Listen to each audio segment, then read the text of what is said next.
오늘이 무슨 날인지 아시죠? 주일날이죠. 10월, 항상 10월 마지막 주일은 우리 모든 개신교회가 종교개혁 주일로 지킵니다. 개신교회 시작점이라고 말할 수가 있습니다. 이미 우리가 잘 아시는 대로 503년 전 1517년 10월 31일 날 이제 로마 가톨릭의 사제였던 마틴 루터가 독일의 비텐베르그 교회당 거기에 면죄부 판매가 분명히 잘못된 것이다, 비성경적인 것을 비판한 99개의 조항을 게시한 것으로 이 개혁이 시작됐습니다. 한번 사진도 한번 보여주시면, 마틴 루터의 사진인데 얼굴이 그렇게 은혜롭게 생긴 것 같지는 않는 것 같습니다. 그리고 또 한 장의 사진이 있는데, 저것은 이제 비텐베르그 성당이죠. 비텐베르그라는 곳이 이게 큰 도시는 아닌데 거기에 대학이 있었어요. 그래서 마틴 루터는 그 대학의 비텐베르그 대학의 성경 교수였습니다. 그리고 그 정문에 지금은 이제 철문으로 바뀌었는데 한번 불이 나가지고 그래서 거기에다가 95개 조항을 이렇게 다 새겨 놓은 그 동판인지 하여튼 쇠판에 이렇게 붙여놨던 것을 본 기억이 납니다. 마틴 루터가 저렇게 한 것은 이제 그 근처에 다른 도시에 테첼이라는 다른 신부가 이제 로마 교황청, 로마 그 베드로 성당을 건축하는 건축비를 모금하기 위해서 면죄부 사건 여러분 잘 아시잖아요. 이 면죄부를 팔로 이렇게 이제 그 비텐베르도 들어오는 것을 이제 막기 위한 수단으로, 그래서 저것을 통해서 이제 교황에게 청원을 한 거예요. 교황에게 이거는 정말 성경에서 벗어난 것입니다. 잘못된 것입니다. 이거 시정해 주십시오라고 청원을 한 것인데, 오히려 교황은 괘씸죄를 적용해가지고 사제직을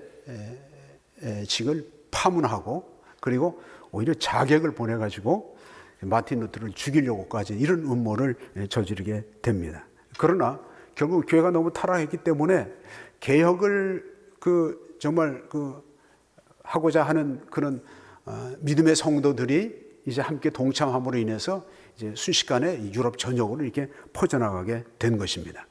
종교 개혁자들이 주장했던 가장 중요한 이슈, 그것이 뭐냐면 성경으로 돌아가자는 것이었습니다.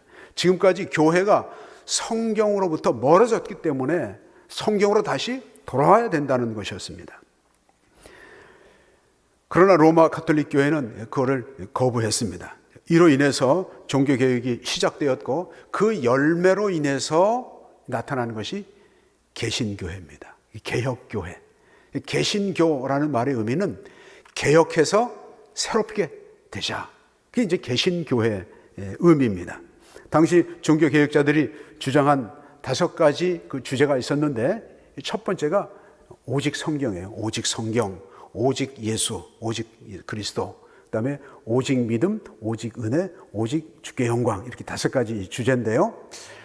오늘 종교개혁 주일을 기점으로 해서 한번 제가 4차례, 또 상황을 따라서 한 차례도 5번 이렇게 해서 종교개혁자들이 정말 주장했던 그 주제를 가지고 주일 아침, 주일날 5차례에 걸쳐서 함께 은혜를 나누고자 합니다. 오늘 첫 번째 가장 중요한 것이 바로 이제 오직 성경입니다. 여러분, 오직 성경이요. 오직 성경이라고 말을 했을 때 그 의미는 무엇인가? 그것은 오직 성경으로만 구원받을 수 있고, 또한 신앙생활하기에 충분하다라는 그런 의미를 가지고 있는 것입니다. 가톨릭 교회, 그 당시에 중세 그 로마 천주교회, 그들이 가지고 있는 성경관과, 그리고 종교개혁자들이 가지고 있는, 또 오늘날 그 영향을 받아서 생겨난 이 개혁교회, 개신교회 성경과는 전혀 다릅니다. 전혀 다른 건 아니고, 천주교회도 성경이 있고 우리 개신교회도 성경이 있어요. 그러면 무엇이 다른가? 천주교회는 거기에다가 플러스 9가지 성경을 더 보탰습니다. 이게 외경이라는 것이죠. 그래서 천주교의 성경은 우리보다 더 두꺼워요. 75권으로 돼 있고, 뿐만 아니라 그들은 교회 전통이나 아니면은 교황의 지시사항까지도 성경에 준하는, 그래서 그들이 지금 주장하고 있는 것 중에 잘못된 큰 오류 중에 하나가 교황 무호설이, 교황은 오류가 없다. 그러니까 교황의 지시사항은 성경 말씀과 같다. 이렇게도까지 놓는 것이죠. 그러나 우리 개신교회에 있어서의 성경과는 무엇인가? 그것은 오직 성경만이 유일한 신앙생활의 규범이 된다. 그렇게 주장하고 있는 것입니다. 천주교도 성경을 중요하게 생각하지만 그들의 믿음의 첫 번째 우선순위로 두는 것은 사실이에요. 그렇지만 우리와 다른 것은 우리는 성경을 믿음의 유일한 법칙으로 믿고 있다라는 것입니다. 다시 말해서 가톨릭은 성경 다음으로 외경이나 아니면 교황의 조서, 이런 또 교회 회의의 결과까지도 신앙의 근거로 삼고 있다라는 것입니다. 그러나 우리 개신교는 성경만이 유일한 신앙생활의 법칙으로 삼고 있다는 뜻입니다. 물론 우리 개신교에서도 외경이라든지 외경을 참고합니다. 외경 참고하고 그 다음에 또 교회 회의의 결정에 순종하지만 그것을 성경과 동일선상에 놓지는 않습니다. 장로교회 제1의 신조가 있습니다. 신조 1조에 보게 되면 신구약 성경은 하나님의 말씀이니 신앙과 행위에 대하여 정확무한 유일한 법칙이다. 이렇게 선언하고 있고 또한 우리는 그것을 믿고 있는 것입니다. 이제 우리가 본문으로 들어가기 전에 우선 사도 바울이 왜 디모데후서 마지막 부분에 왜 이 말씀을 했는가? 근데 이 말씀을 하기 그 앞서서 디모데후서 3장의 그 배경을 말씀을 하고 있는데요. 디모데후서 3장 1절로 5절에 있는 말씀을 우리가 읽게 되면 그 당시의 상황이 어땠는가를 우리가 알 수가 있습니다. 우리 한번 같이 천천히 한번 1절로부터 5절까지 말씀을 같이 읽겠습니다. 시작. 너는 이것을 알라. 말세 고통하는 때가 이르러 사람들이 자기를 사랑하며 돈을 사랑하며 자랑하며 교만하며 비방하며 부모를 거역하며 감사하지 아니하며 거룩하지 아니하며 무정하며 원통함을 풀지 아니하며 모함하며 절제하지 못하며 사나우며 선한 것을 좋아하지 아니하며 배신하며 조급하며 자만하며 쾌락 사랑하기를 하나님 사랑하는 것보다 더하며 경건의 모양은 있으나 경건의 능력은 부인하니 이 같은 자들에게서 내가 돌아서라. 이 내용을 잘 한번 들여다보면 한 20가지 조항으로 조목조목 말세 종말에 나타날 현상들에서 이야기를 하고 있는데 이미 벌써 그때부터 예수님께서 오셨다라는 것은 종말이 시작됐다는 거예요. 그리고 예수님께서 다시 오실 때는 그때는 뭐죠? 이제는 심판하시는 거예요. 경고예요. 예수님께서 오셨다는 것은.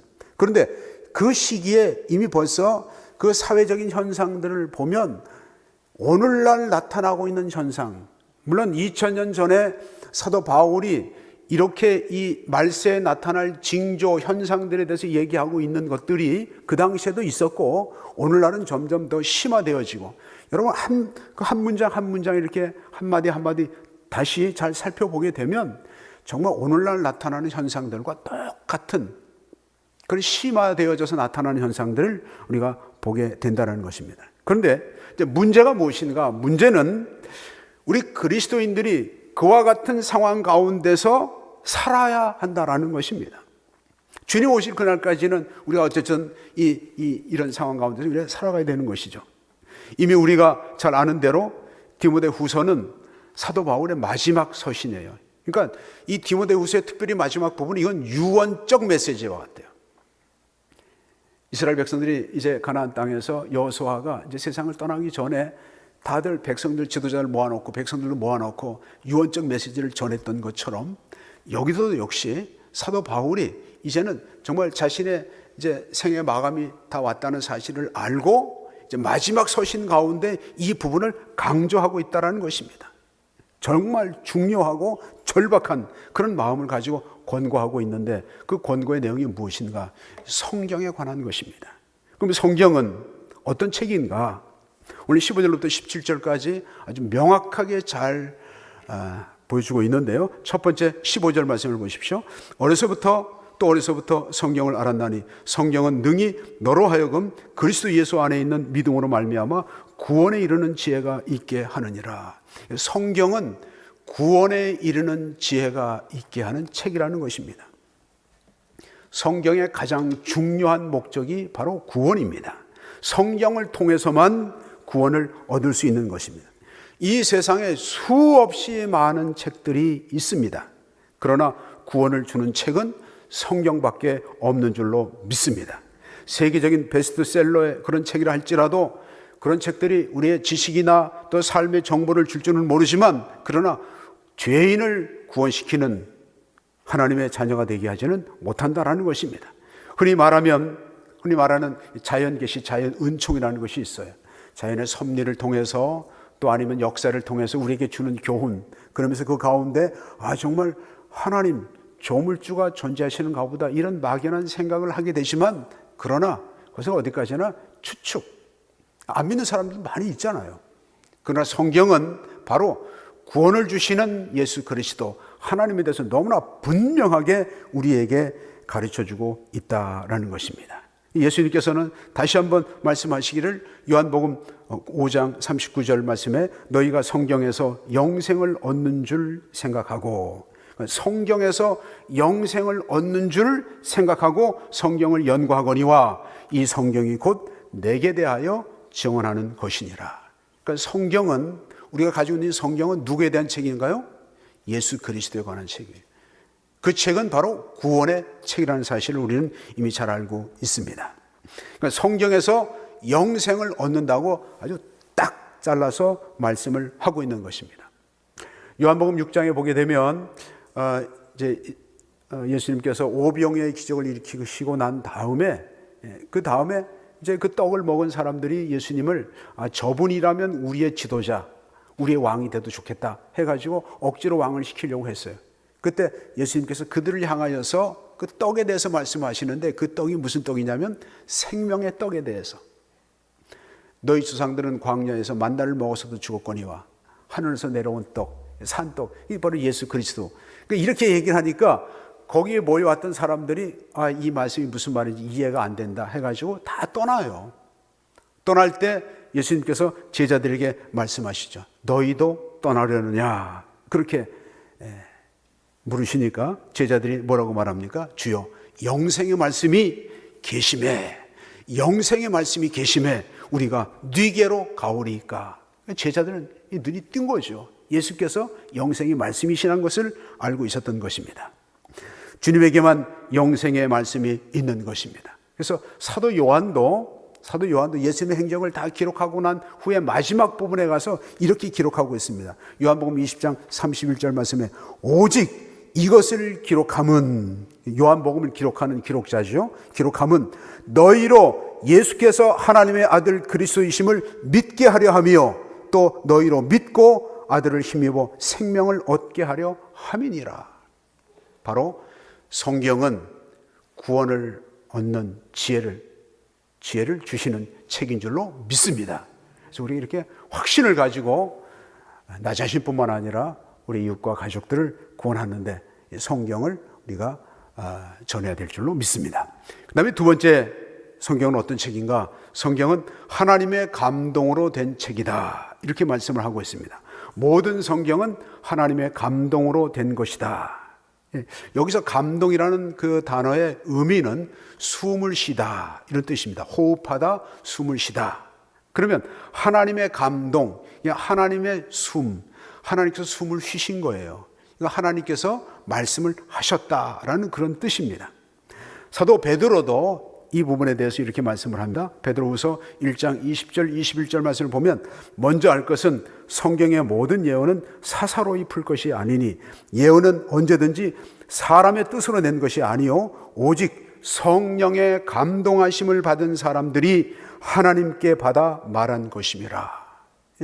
구약의 모든 성경들도 그냥 자기 머리가 좋은 사람이 또 율법서를 많이 연구를 해가지고 그렇게 해가지고 자기가 나름대로 이렇게 쓴 것이 아니고, 하나님의 사람, 성령의 감동을 받은 하나님의 사람들이 하나님의 말씀을, 음성을 듣고 기록했다, 이렇게 말씀을 하고 있는 것입니다. 이 말은 곧 무엇을 의미하느냐면 우리가 가지고 있는 이 성경의 기원은 신적 기원을 가지고 있는 책이다. 그러니까 사람에 의해서 되어진 것이 아니고 성령의 감동을 받은 사람들이 하나님께로부터 받아서 기록한 책이다라는 것입니다. 물론 영감이 풍성한 사람들이 있어요. 시적으로나 아니면 또 이렇게 문학적으로. 그래서 호모의 오디세이라든지 단테 신곡이라든지 돌스토이의 보아리라든지 아니면은 또 셰익스피어의 사대피구 이런 얼마나 역사적으로 참 훌륭한 문학 작품이지만 그러나 아무리 그런 영감을 받아서 그런 좋은 작품을 썼다 할지라도 성령의 영감으로 된 성경과는 비교할 수가 없다라는 것입니다. 또 우리 기독교계 안에는 자유주의적 신학 사상을 가지고 있는 분들은 성경에 대해서도 어떻게 말을 하냐면 이 성경은 전부 다 하나님의 말씀이 아니고 하나님의 말씀도 있고 아닌 것도 있다 해서 부분적 영감서를 주장하는 사람들도 있습니다. 특징은 그런 사람들의 특징은 믿음이 없다라는 것이 문제예요. 그건 잘못된 것이죠. 또 어떤 사람들은 성경을 보는 성경관에 대해서 그것을 기계적인 영감서를 주장하는 사람들이 있어요. 그러니까 이제 성경을 기록한 기록자들이 로봇과 같이 그냥 하나님께서 이대로 적어라 해가지고 그대로 이렇게 적어서 이제 내놓은 책들이다. 그것도 잘못된 것입니다. 우리가 믿고 있는 우리 교회가 또 개신교회가 믿고 있는 성경과는 완전 축자 영감서래요.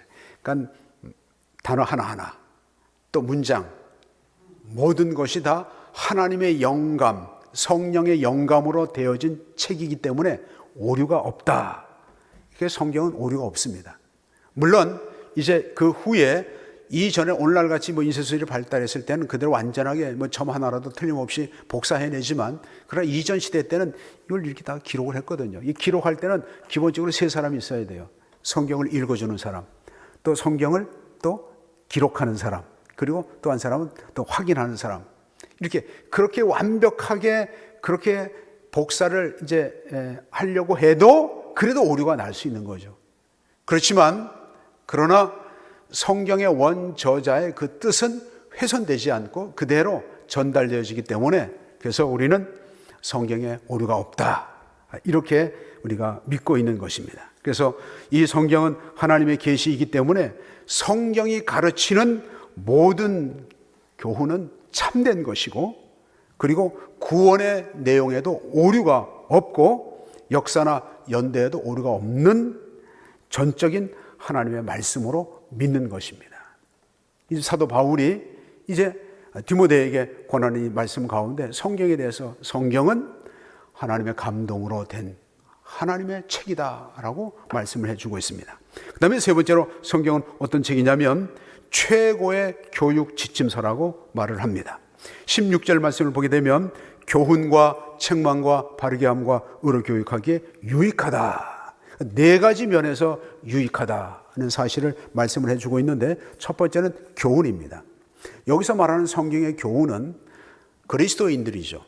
하나님의 백성들이죠. 하나님의 백성들이 이 세상에서 어떻게 살아야 될 것인가를 분명하게 가르쳐주는 교훈이에요. 지침서라는 것입니다. 그래서 성경 교훈을 우리가 잘 받으면 이 험한 세상 가운데서 우리가 어떻게 살아야 될 것인가 흔들림 없이 믿음의 길을 잘 가게 될 줄로 믿습니다. 그 다음에 두 번째는 책망이에요. 책망의 유익이 있습니다. 여러분 책망 듣기 좋아하는 사람이 어디 있겠습니까? 그러나 성경은 성도들을 책망하는 역할을 해요. 만약에 여러분 우리가 책망이 없다면 버릇없는 그런 자녀가 되기가 쉬워요. 그러나 하나님께서 우리를 사랑하시기 때문에 우리 자녀들도 우리가 사랑하기 때문에 책망을 하죠. 남의 집 자녀들을 책망하나요? 그 집 자녀 부모님 불쾌하고 기분 나빠하죠. 당신이 뭔데 내 새끼를 마음대로 이래저래라 하고 야단치느냐고. 이렇게 금방 싸움이 붙을 수 있잖아요. 그러나 내 자식이 잘못되면 잘못된 길로 가고 있으면 잘못했다 책망을 하는 거 아니겠습니까? 책망의 역할을 하는 거죠. 그러니까 우리가 조용히 성경을 열고 읽게 되면은 내 죄가 드러나는 거예요. 내가 하나님 말씀대로 살지 못했던 그 죄가 드러나고, 그리고 내가 다른 사람에게 정말 마음에 상처를 줬던 일이라든지 욕심을 부리고 그리고 못된 짓 했던 이런 것들이 성경을 읽으면서 아, 내가 잘못했구나. 읽으면서 읽는 가운데 소리 없는 책망을 우리는 듣게 돼요. 회초리로 맞지는 않았지만 그러나 굉장히 깊이 가슴에 박히면서 아, 내가 이렇게 살면 안 되지. 책망을 듣는 것입니다. 그런 유익이 있다는 것이죠. 잠언 1장 23절 말씀에도 보면 나의 책망을 듣고 돌이키라.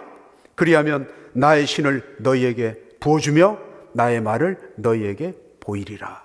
책망이 유익하다는 것입니다. 만약 우리에게 책망이 없다면 그건 불행한 거예요. 여러분, 고아가 왜 불행합니까? 왜 불쌍합니까?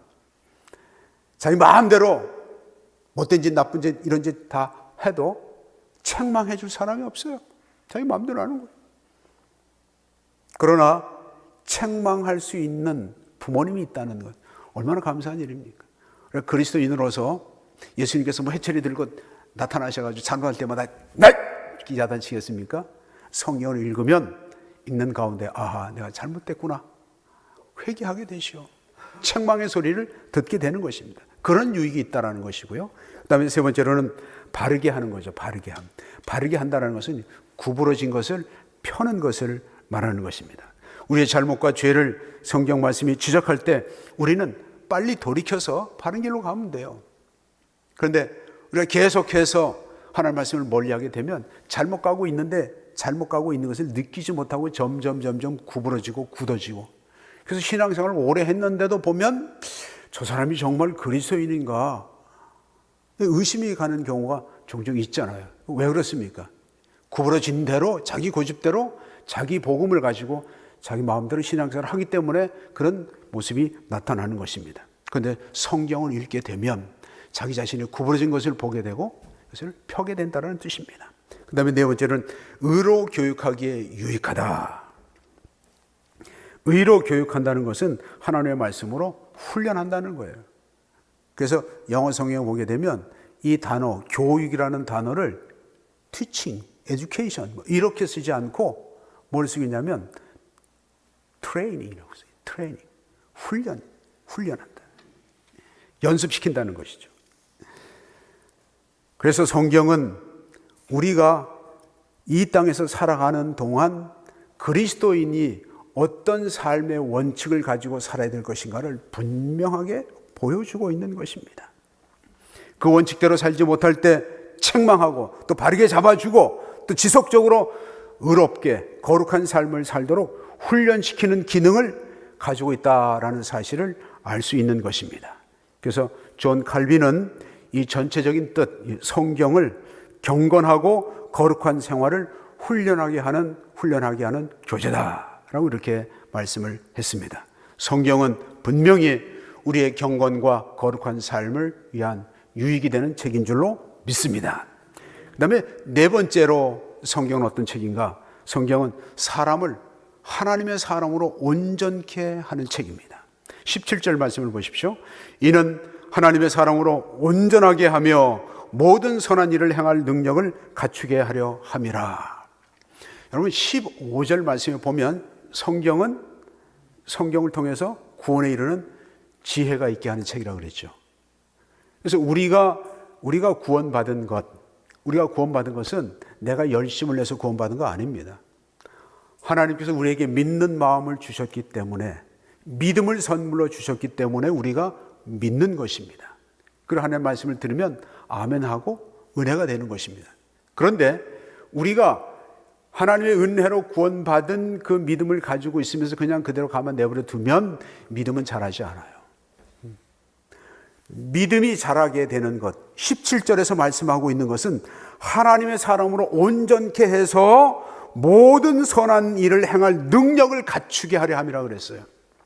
그러니까 성경은 그리스도인들이 이 땅에 살아가면서 이제는 하나님의 사람으로 온전케 되고 그런 능력을 갖추는 그런 사람으로 성장케 하는 좋은 도구가 된다라는 것입니다.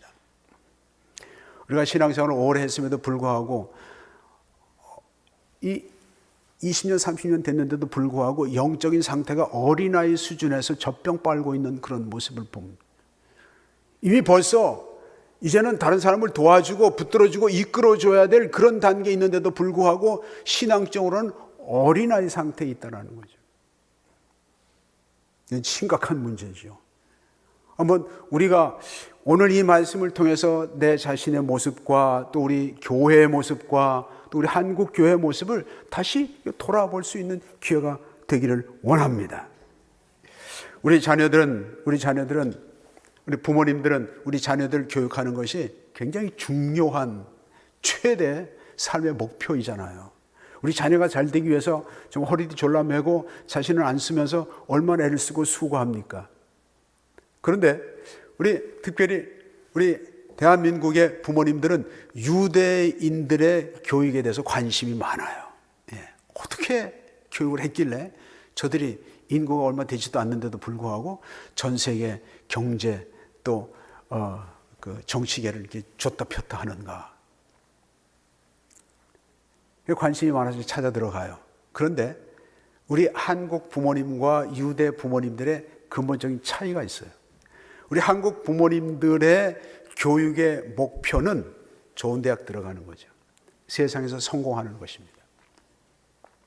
그것을 위해서 힘을 써요. 어떻게 하면 세계적으로 영향력 있는 사람들을 키워낼까 하는 그 유대인들의 그런 그 결과를 보면서 그렇게 하려고 애를 쓰고 노력을 하는데 유대인들은 그렇지 않아요. 유대인들의 자녀 교육의 목표는 여기 나와 있는 것입니다. 하나님의 사람으로 온전케 하는 거예요.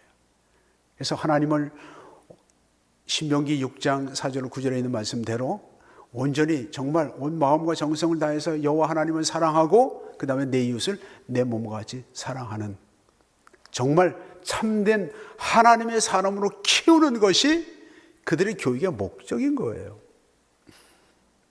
그러니까 결과가 우리는 그냥 얼마나 애를 씁니까? 정말. 심지어는 이런 예도 있어요. 제가 직접 경험했던 겁니다. 제가 전도사 시절에 중고등부를 맡았을 때인데 주일날 오후 시간에 오후 2시에 학생들이 모이는데 예배 끝나고 났는데 목사님이 불러요. 그래서 원전사 요 애들 갖다가 늦게까지 불러 잡아놓고 있어가지고 왜 부모님들로부터 이렇게 항의를 받게 하느냐.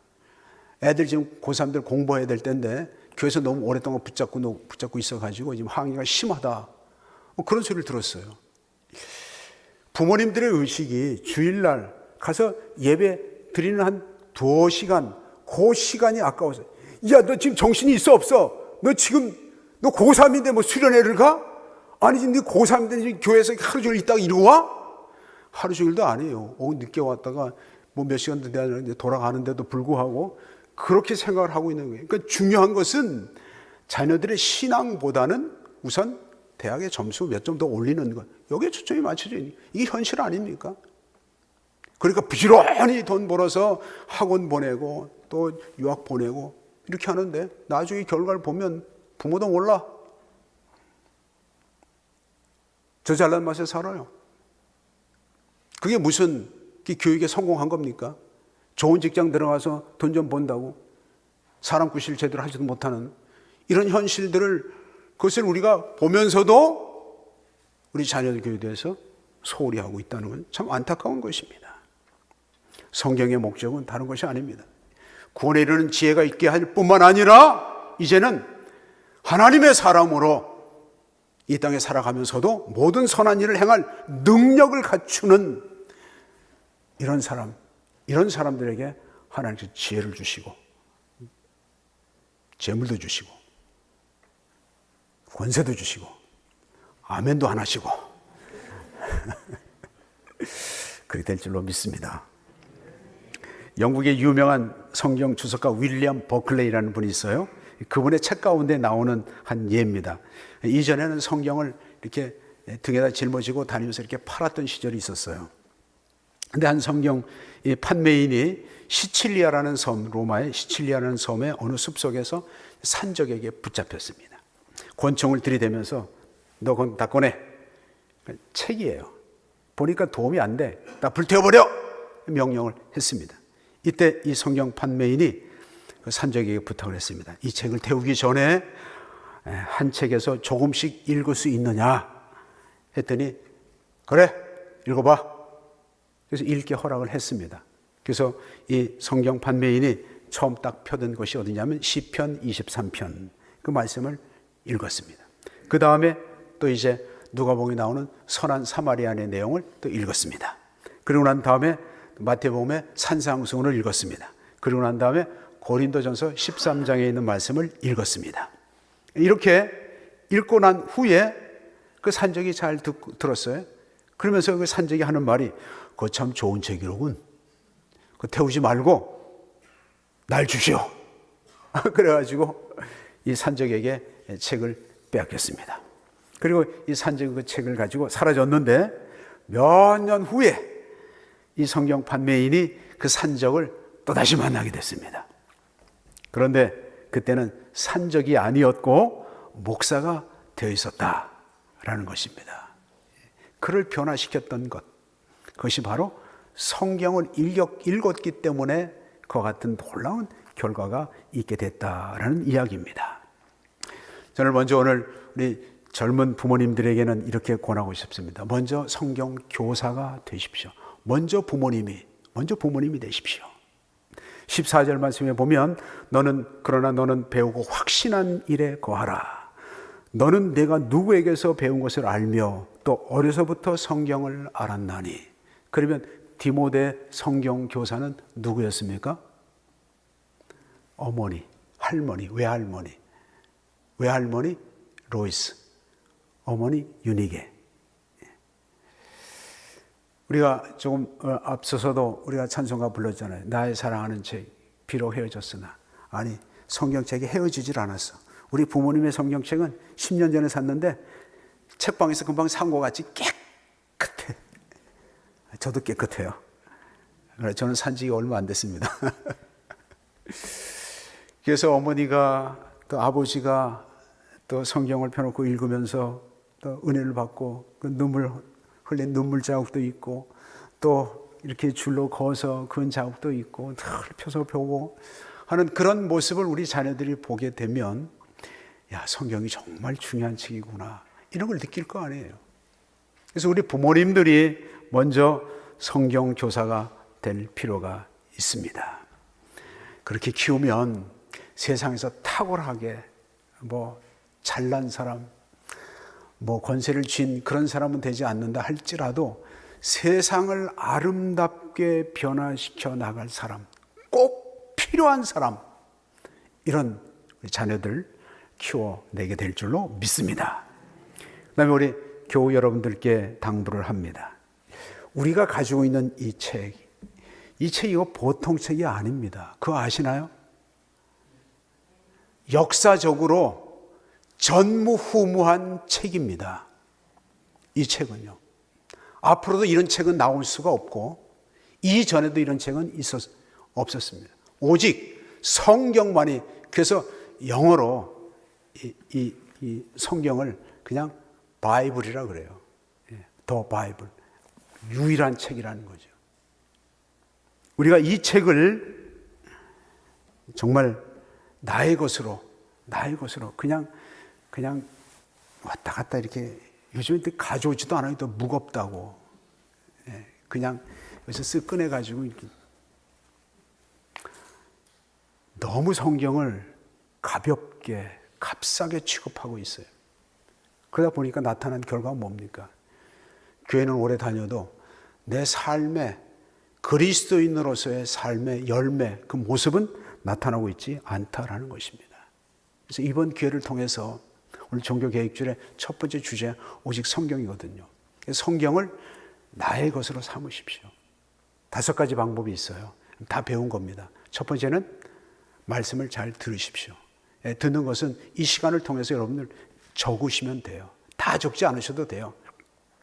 감동이 되는 몇 구절이라도 이렇게 메모를 해 놓으십시오. 여러분 한 노트를 하나 마련하셔서 잘 듣는 것이 첫 번째입니다. 잘 듣고 그다음에 두 번째는 읽는 것입니다. 펴서 읽으셔야지 돼요. 하루에 한 구절이라도 읽으십시오. 한 구절이라도 매일같이 빠짐없이 한 구절이라도 읽기를 시작하십시오. 그다음에 세 번째는 성경을 공부하십시오. 그래서 시간을 내셔서 교회 성경 공부 프로그램에 뭐 1대1이라든지 아니면은 또 우리 크로스웨이라든지 이런 성경 공부 모임에 참여하시면 돼요. 그다음에 네 번째는 성경을 암송하셔야 돼요. 암송. 암송은 우리의 마음에 담는 것입니다. 예. 성경을 암송하게 되면 지능이 다 더 개발이 되고 더 발달이 됩니다. 성경을 암송해야 되죠. 우리 그리스도인들이 반드시 암송해야 할 성경 구절은 22개입니다. 이 22개 성경 구절은 1대1 가운데 나오는 거예요. 주제별로. 그래서 이거는 기본적으로 우리가 다 암송을 하셔야 돼요. 조금 더 이제 암송하기를 원하는 분들은 60개, 120개 점점 더 이렇게 목표를 세워서 늘려나가면 됩니다. 그 다음에 다섯 번째는 묵상하는 것입니다. 우리 교회에서 묵상을 위해서 오늘의 양식을 이렇게 발간을 하고 있는데 여러분들 그 책 작은 손바닥만한 책이잖아요. 가지고 다니시면서 정 안 되면 읽기라도 하십시오. 그리고 좀 더 관심을 갖게 되면 거기 있는 내용을 읽고 교훈의 내용을 적고 한번 느낀 점도 이렇게 적는 이름으로 인해서 점점 하나님의 말씀과 가까워지는 거예요. 하나님의 말씀과. 우리는 우리 자신을 한번 잘 냉정하게 한번 돌아보셔야지 돼요. 과연 나는 내가 그리스도인으로서 성경을 얼마나 많이 사랑하고 알고 있는가? 너무 멀어져 있어요. 여러분, 오늘 이 종교개혁 주일이기 때문에 이 말씀을 드리는 것입니다. 교회가 그 당시에 로마 천주 교회가 성경에서 너무 많이 벗어난 거예요. 연옥서를 주장한다든지 아니면은 구원을 돈을 주고 사서 구원을 얻을 수 있는 면죄부를 교회에서 판다든지 이거는 정말 어처구니 없는 이런 비성경적인 그런 일들을 저지르는 이유는 그 당시에 교회 지도자들이 성경을 보지 않고 있었기 때문이라는 거예요. 그러니까 성경을 보고 있던 마틴 루터는 이건 아니다, 이건 아니다. 가만히 있을 수가 없었던 거예요. 그래서 외쳤던 것이 다른 것이 아닙니다. 성경으로 돌아갑시다. Back to the Bible. 성경으로 돌아갑시다. 성경으로 돌아갑시다. 우리가 성경에서 멀리 떠났기 때문에 오늘날 교회와 또 그리스도인의 삶의 모습이 이 지경이 되었습니다. 오늘 우리 자신의 모습, 나 자신의 모습을 보면서 내가 과연 정말 성경과 그냥 일주일에 한 번 그냥 겨우 와서 그냥 예배 참석하면서 성경 읽고 이 정도로 끝나면 자기 고집대로 자기의 신앙을 갖게 돼요. 그러면 정말 주님께서 원하시는 참된 그런 구원의 신앙과는 거리가 먼 형식적인 종교인의 삶을 살아갈 수밖에 없는 것입니다. 이번 기회를 통해서 다시 한번 성경으로 돌아오시기를 바랍니다. 500년 전에 종교개혁자들이 외쳤던 그 외침이 바로 오늘날 이 시대 암울한 타락한 이 시대 가운데 성도들이 살고 내가 살고 교회가 살고 우리 한국 교회가 사는 도구가 될 줄로 믿습니다. 다시 성경으로 거창하게 뭐 올 안에 일독하겠다 뭐 그렇게 하시면 좋지요. 그러나 그것까지는 못하더라도 일단은 성경을 읽기를 시작하시고 듣고 메모를 시작하십시오. 그래서 성경과 더욱더 친밀해지면 놀라운 일들이 그 가운데 벌어져요. 여러분들 하나님의 음성을 들을 수가 있습니다. 신령한 하나님의 음성을 들을 수가 있고 나를 책망하시는 그 사랑의 음성을 들을 수가 있고 그리고 나도 모르는 사이에 점점 그리스도를 닮아가는 복된 인생이 될 줄로 믿습니다. 이 좋은 계절에 여러분 단풍 구경도 좋지만 그러나 성경도 같이 열고 가까이 하는 기회가 되시기를 주님의 이름으로 축원합니다. 우리 다 같이 일어나셔서 우리 찬송가 202장 1절 찬송한 후에 우리 한번 합심해서 기도하도록 하겠습니다. 202장